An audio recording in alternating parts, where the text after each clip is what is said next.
Thanks everyone for joining us tonight. I'm Jason Satis.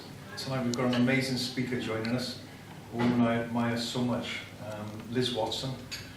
Liz is so many things. Liz is an activist and a freedom fighter for justice.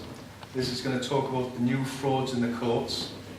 Well done for being you, Liz. I so admire Liz so much. Sometimes when I feel tired and a bit despondent and I wonder how much I'm doing to do my bit to be one of the midwives of the future, which we all are, then I think of Liz Watson and I realise how little I'm doing and how much I've got to do.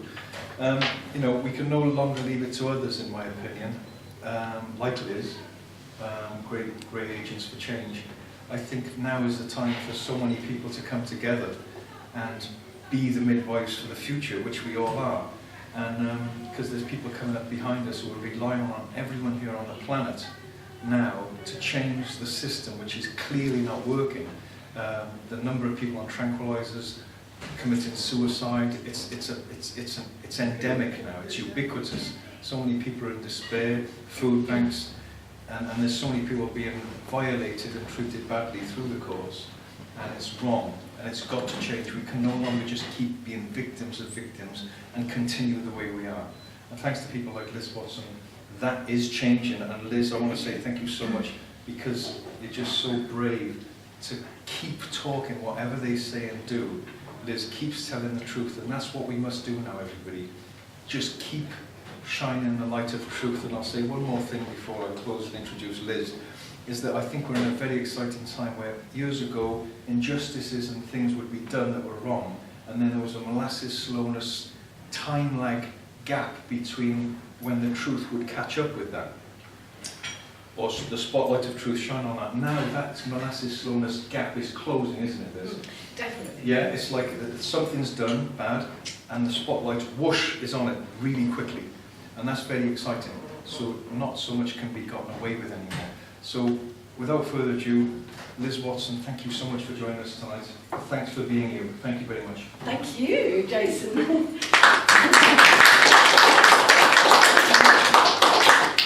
Thank you very much, both of you, for that lovely introduction. I want to start by sharing a quote from Margaret Mead. If anybody, you might recognise it, some of you. Never doubt that a small group of thoughtful, committed citizens can change the world. Indeed, it's the only thing that ever has. Thinking of the acorn, starting with a small grassroots group, I think we all underestimate ourselves, and I'm a great believer in self-realisation. Who are you?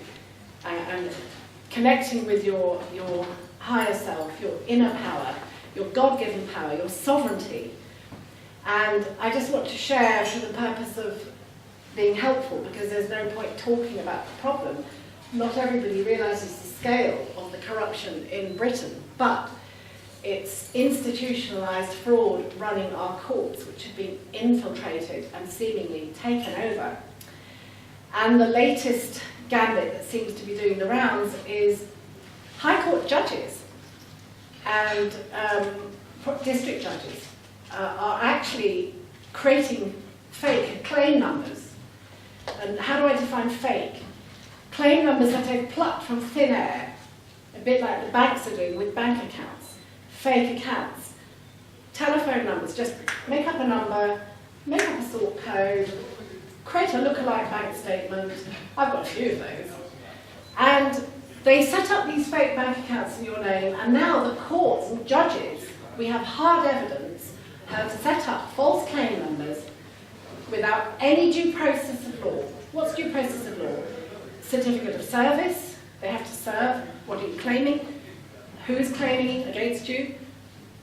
With the civil courts and courts of contract, why are they claiming? Show the proof, this is the contract that was breached or whatever, and due process, disclosure, etc., and defining the claim, validating the claim, issuing the claim, and sealing the claim by the court. That is what should happen when somebody brings a claim against you.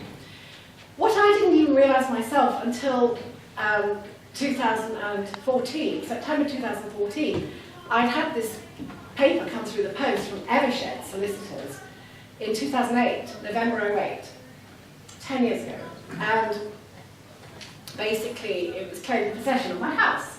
And I thought, why? You know, how can they be claiming possession of my house? I've never entered into a mortgage agreement. I've never had any money. I just didn't believe it. I thought it was a joke. But I did look at the devil in the detail, which is the fact that they have not sealed the claim form, which means it's not issued. And if it's not issued, it's not served. And if it's not served, there's nothing to defend. I panicked a bit. I spent 2 weeks preparing a very robust defence and filed it with the court, and then I brought a claim against HBOS plc, now trading as Lloyds Banking Group, Bank of Scotland, and these sophistry merchants calling themselves judges. Sadly, I'm not saying all judges are bad, but these particular ones in Bournemouth County Court pretended to stay the possession claim. Any upstanding judge could see the claim hadn't been issued. They would have known there was no case management file. There has to be a case management file held electronically at the court. Same with the banks. They have to have every bank account and every mortgage account recorded on their ledger. And I think you'll find that a lot of these people that are being divested of their homes illegally on an industrial scale are victims of the corrupt chicanery going on in the system. I would take a bet with you that all those accounts are fake. I'll take a bet that if a survey was done, if there's a public inquiry, which we desperately need, it would be found that these are false instruments that have been used, because I've never yet come across a judge who will order disclosure, which is your right in law to disclosure, to say you're bringing a claim, who's claiming, who is the injured party, what are you claiming, why are you claiming it, and demand disclosure. Those are your rights. But what they do is they paralyse you with fear, or they attempt to. They shove you into these administrative courts, and then next thing you know, you're not thinking straight, and you end up with orders against you. And would you believe me if I told you that in our case from 10 years ago, the claim number has changed 5 times. 5 different claim numbers. And you know, not a single one of them has been issued. And I telephoned Bristol County Court, where the very judge who put a possession order on my house in 2015, on the 1st of July, in my absence, by default, following a kangaroo court hearing on the 30th of June 2015, where my dear friend Sheila was present, with about 10 other eyewitnesses. They saw in horror what went on. And this judge was colluding with a particular man. I had no idea who he was. And I said, "Who are you?" He said, "I'm David Ross Webb." Well, no, he didn't say it. The barrister did. And I said, "Oh, you're David Webb, the man who pretended to be my solicitor." And he went, right. And the barrister standing next to him said, "Stop intimidating my witness." I said, "Oh, he's your witness, is he?" I said, "He's pretending to be my solicitor." And I can't get hold of the transcript now, but that's pretty damning. Anyway, it turned out that this is what turned my focus on him, because he was so nervous. He was like a rabbit caught in the headlights, and his movements went all jerky. And I then had, as I say, it was a horror story. The whole thing was horrendous. It was just totally orchestrated. There was no due process of law. They never met the burden of proof. They debarred me from having any disclosure for however many years it was, between, 2008 to 2015, 7 years at that stage. And it was completely rigged. And there were 2 listings on the notice board of the court for 2 different courts for the same parties at the same time in different court numbers. And that's what I call a shadow court. That's a hallmark of shadow courts. So what's a shadow court? A shadow court, to my understanding, is a private court. A court that's privately hired. And they do this a bit like the banks, who set up escrow accounts, clone accounts, not on ledger.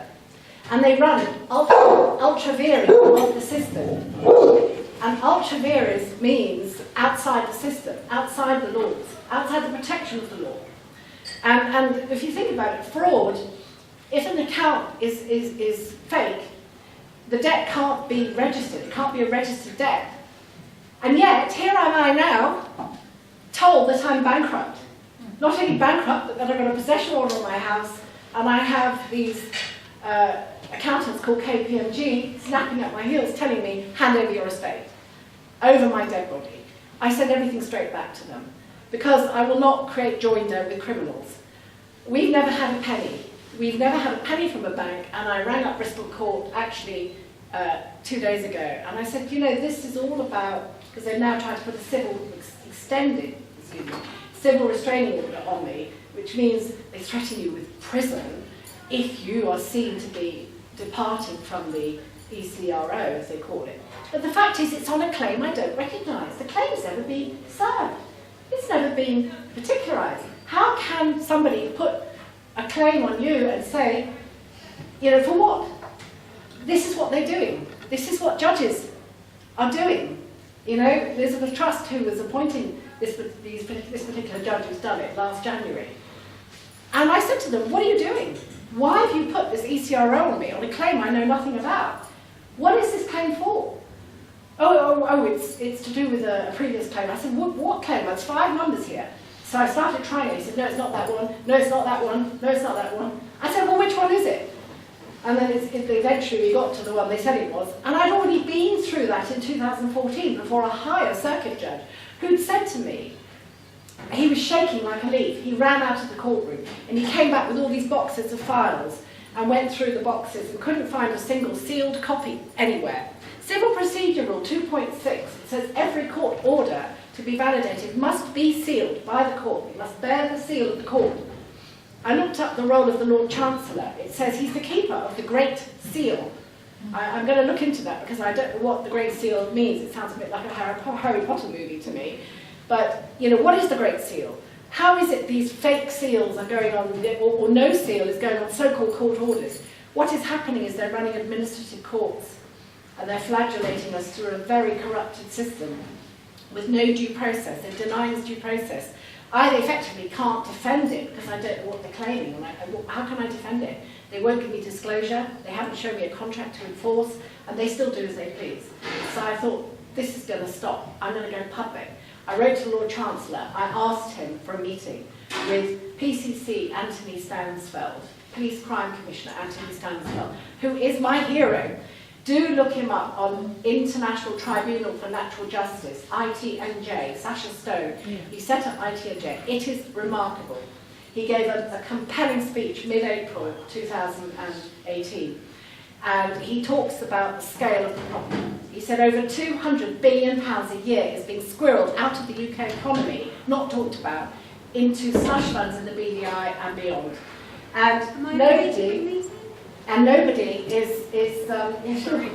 nobody's doing a thing about it. And do you know how much the government is spending to tackle the frauds, this scale of fraud? 200 billion.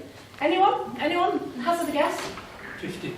£50. Any other bids on that? Not far off. A quarter of a percent of 200 billion is being spent. Action fraud, I think Action-less fraud, they get a budget, I think it's about 40 million a year.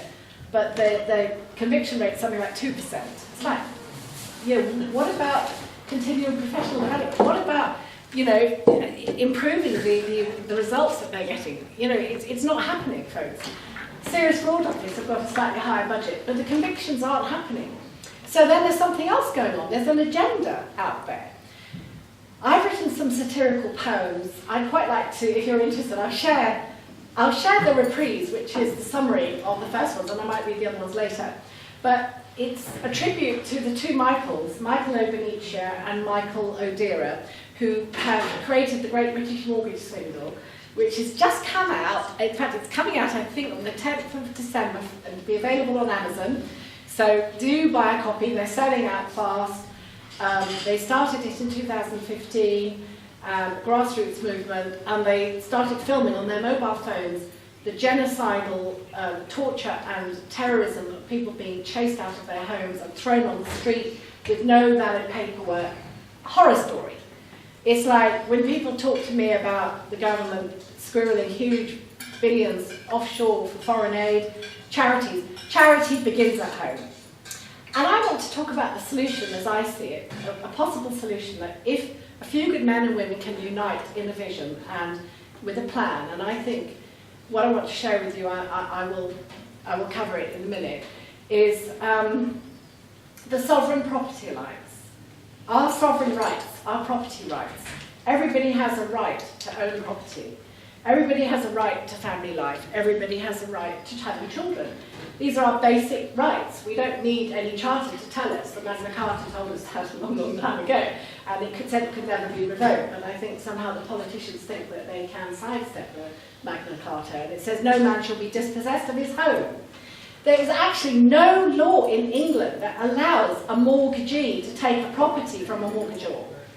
How come every 20 minutes somebody is being robbed of their home, divested of their home? Where are these houses all going?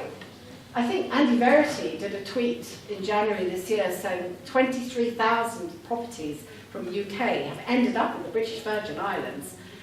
How did they get there? I did a little bit of probing and I found out that Eversheds are one of the main carriers, shall we say. They have thousands and thousands of shell companies under two corporations called Ever Director, Ever Secretary. And it's a labyrinth of deception, a web of deception. They are squirreling away stolen assets and properties to the BVI on a conveyor belt. It gives you some insight to what might be going on here.